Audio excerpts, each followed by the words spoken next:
भक्तगणों, आज आपको श्रीमद्देवी भागवत पंचम स्कंद देवी द्वारा निशुम्भ का वध की कथा कहूँगा। आप इसको ध्यान पर सुने और इस चैनल को लाइक सब्सक्राइब जरूर करें। माँ भगवती आपका आपके परिवार का कल्याण करें। सुने। ब्याह जी बोले, ही राजन, वह पराक्रमी निशुम्भ अब मृत्यु अथवा विजय का निश्चय करके पूरी तैयारी के साथ सेना सहित समर भूमि में उपस्थित हो गया। अपनी सेना साथ में लेकर शुंभ भी उस निशुम्भ के पास आ गया और युद्ध कला का पूर्ण ज्ञान रखने वाला वह दैत्यराज शुंभ रण में दर्शक बनकर युद्ध का अवलोकन करने लगा। इंद्र से समझ देवता तथा यक्षगण संग्राम देखने की इच्छा से आकाश मंडल में मेघ पटलों में छिपकर विराजमान हो गए। निशुम्भ रणभूमि में पहुंचकर सिंह का बना हुआ धनुष लेकर भगवती जगदम्बा को भयभीत करता हुआ उनके ऊपर बाणों की बौछार करने लगा। युद्ध भूमि में निशुम्भ को बाण समूह छोड़ते हुए देखकर भगवती चंडिका अपने उत्कृष्ट धनुष धारण करके उच्च स्वर में बार बार हंसने लगी। देवी चंडिका ने काली से कहा, हे काली, इन दोनों की मूर्खता तो देखो। ये दोनों इस समय यहाँ मेरे पास मरने के लिए ही आए हुए हैं। दैत्यों का भीषण सहार तथा रक्तबीज की मृत्यु देखकर भी मेरी माया से विमोहित हुए ये दोनों दैत्य विजय की आशा कर रहे हैं। यह आशा बड़ी बलवती होती है। यह प्राणी को कभी नहीं छोड़ती है। यहाँ तक कि अंगहीन, बलहीन, नष्ट प्राय, असहाय तथा अचेत प्राणी भी आशा के प्रभाव से छूट नहीं पाता है। हे काली, इस प्रकार आशा पास में बंधे हुए ये दोनों शुंभ निशुम्भ युद्ध के लिए समर भूमि में आए हुए हैं। अब मुझे इन दोनों का वध कर देना चाहिए। अशांत मृत्यु वाले ये दोनों दैत्य पारबंद की प्रेरणा से यहाँ आए हुए हैं। सभी देवताओं के समक्ष आज मैं इन्हें मार डालूंगी।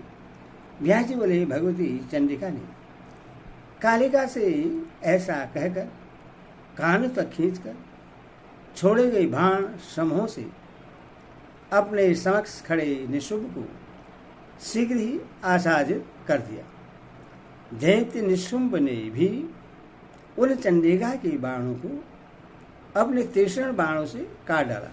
इस प्रकार उन दोनों में परस्पर अत्यंत भयंकर युद्ध होने लगा।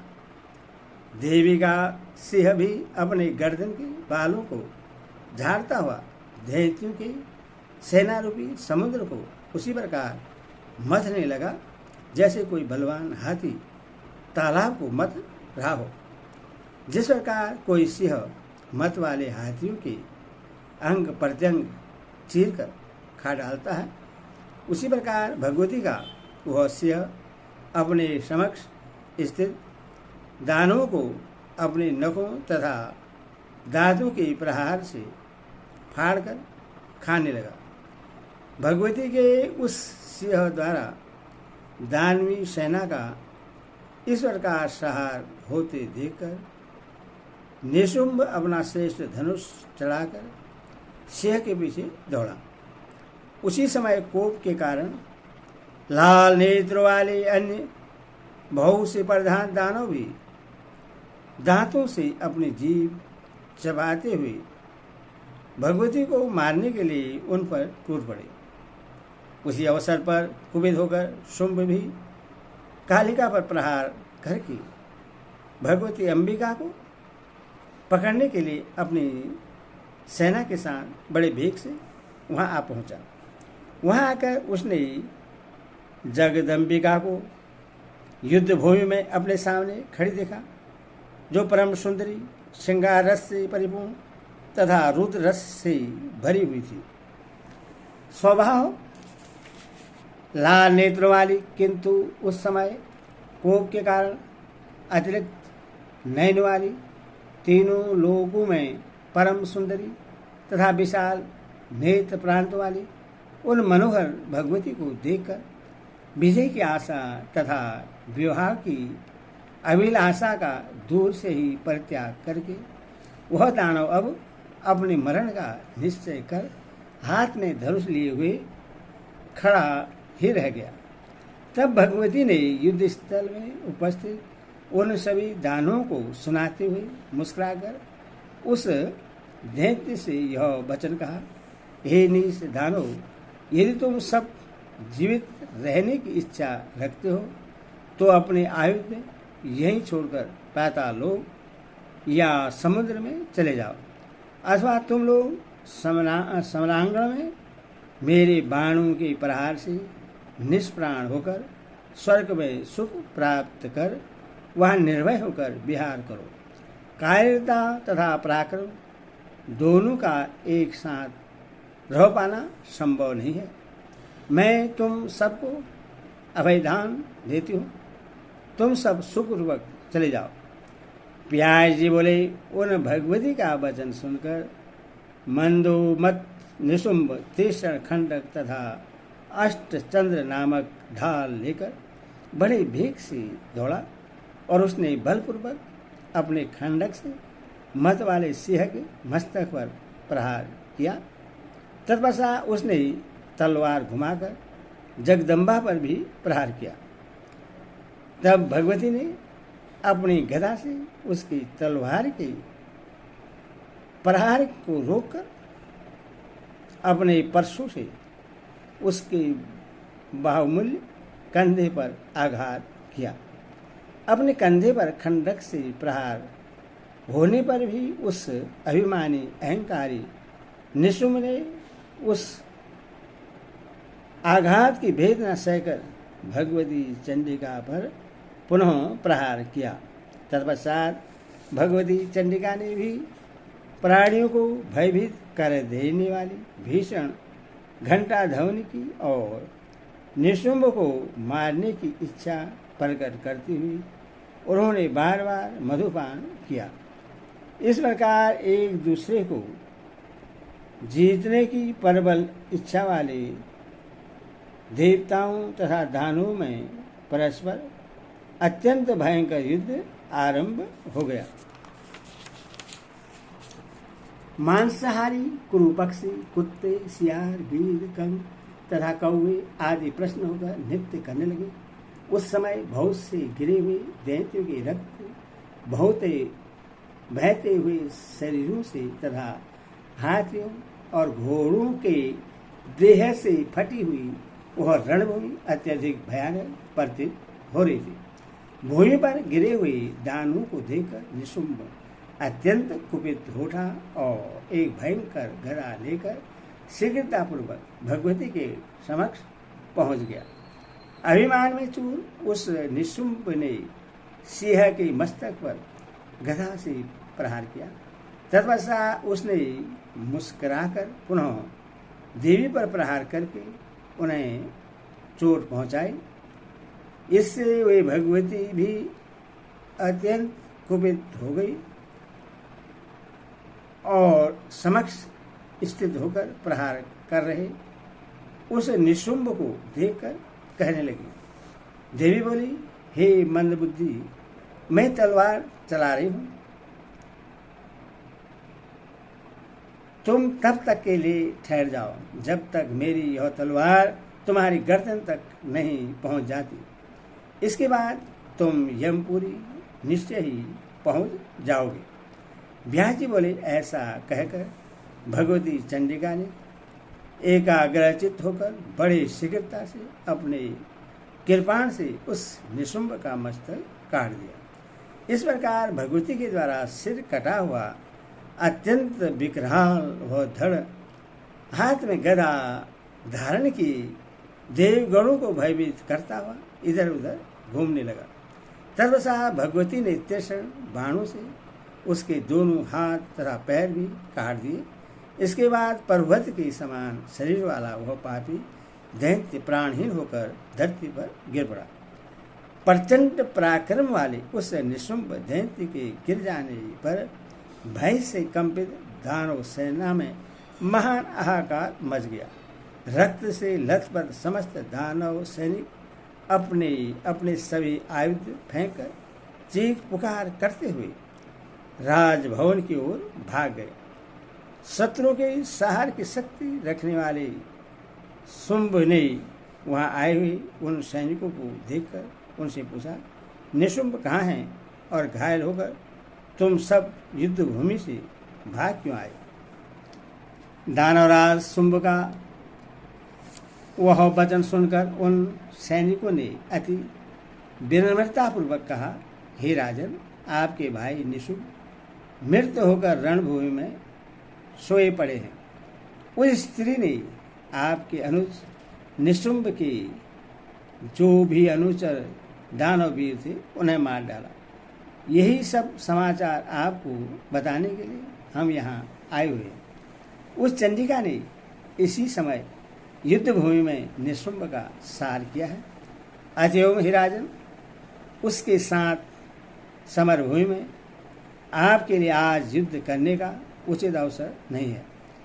आप यह निश्चित रूप से जान लीजिए कि देवताओं का कार्य सिद्ध करने के उद्देश्य से दानव कुल का संहार करने के लिए यह कोई अद्भुत देवी प्रकट हुई है। यह सामान्य नारी नहीं है, अभी तो देवी रूपेणी कोई अत्युत्तम शक्ति है। अद्भुत चरित्र वाली ये देवी देवताओं के भी ज्ञान से परे है। ये कल्याणी भगवती अनेक रूप धारण करने में समर्थ है। माया के मूल तत्व का पूर्ण ज्ञान रखने वाली है और अद्भुत भूषण तथा समस्त प्रकार के आयुध धारण करने वाली है। घोर चरित्र वाली इन देवी को जान पाना अत्यंत कठिन है। ये दूसरी काल रात्रि के समान प्रतीत होती है। असीम के भी पार जा सकने में समर्थ ये पूर्णतामयी देवी सभी शुभ लक्षणों से संपन्न है। समस्त देवतागण अंतरिक्ष में स्थित होकर देव कार्य सिद्ध करने वाली परम अद्भुत स्वरूपिणी उन देवी का निर्भीकतापूर्वक स्तवन कर रहे हैं। यदि आप शरीर की रक्षा करना चाहते हैं तो इस समय पाताल ही परम धर्म है। इस शरीर की रक्षा हो जाने के बाद पुनः आनंददायक अनुकूल समय आने पर संग्राम में आपकी विजय होगी, इसमें कोई संदेह नहीं है। हे राजन, कभी कभी काल बलवान को भी बलहीन बना देता है और पुनः समय आने पर उससे बलशाली बनाकर विजय की प्राप्ति करा देता है। कभी कभी काल विषम परिस्थितियों में दाता को भिखारी बना देता है और पुनः कुछ समय बीतने पर उसी भिखारी को धन देने वाला बना देता है। ब्रह्मा, विष्णु, शिव तथा इंद्र आदि सभी देवता निश्चित रूप से सदा काल के वंशवर्ती है। यह काल स्वयं ही सबका स्वामी है। हे राजन, अभी काल आपके लिए विपरीत है, अतएव आप समय की प्रतीक्षा कीजिए। ये पृथ्वीपति इस समय काल देवताओं के लिए अनुकूल तथा दैत्य के लिए विनाशकारी है। काल की गति सर्वदा एक ही तरह की नहीं बनी रहती है। यह काल गति नानाविध रूप भी धारण करती है, अतः काल की चेष्टा पर विचार करते रहना चाहिए। कभी प्राणियों का जन्म होता है, कभी उनका मरण उपस्थित हो जाता है। एक काल उत्पत्ति का हेतु होता है, दूसरा काल विनाश का हेतु बन जाता है। हे महाराज, आपके समक्ष इसका प्रमाण विद्यमान है कि पहले इंद्र आदि सभी देवता आपके लिए अनुकूल समय रहने पर आपके करदाता बन गए थे, किंतु आज उसी काल के विपरीत हो जाने के कारण एक अबला ने बलशाली असुरों का संहार कर डाला। यही काल हित भी करता है तथा अहित भी करता है। इस पराजय में न तो काल ही कारण है और न तो सनातन देवता ही कारण है। हे राजन, आपको जैसा उचित जान पड़े भली बात ही सोच समझ कर आप वैसा ही कीजिए। हमारी समझ में तो यह काल अभी आपकी तथा अन्य दानों के लिए भी अनुकूल नहीं है। किसी समय संग्राम में घायल होकर तथा अपने आयुध छोड़कर इंद्र आपके सामने से भाग गए थे। ऐसे विष्णु, रुद्र, वरुण, कुबेर, यम आदि देवता भी आपके समक्ष टिक नहीं पाए थे। अतः हे राजन, इस समय इस समस्त जगत को काल के अधीन मानकर आप ही तत्काल पातालोक चले जाइए। जीवन बचा रहा तो आप कल्याण अवश्य प्राप्त करेंगे। हे महाराज, यदि कहीं आपका निधन हो गया तो आपके शत्रु प्रसन्नतापूर्वक मंगल गान करते हुए निर्भय होकर सर्वत्र विचरण करेंगे। इति श्रीमद्देवी भागवत महापुराण सहस्राण पंचम स्कंदे युद्ध प्रत्याग गतानां रक्षाणां शुभायो वार्तवनां त्रिअध्यायो।